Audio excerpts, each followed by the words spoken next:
Ayan, okay, kararating lang po namin. Hello, Chris.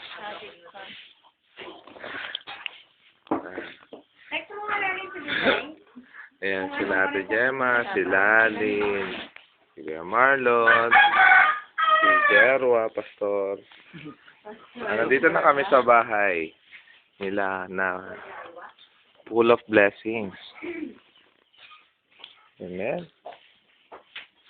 Yan, at kami nagkakape. Basta gano'n ang boses.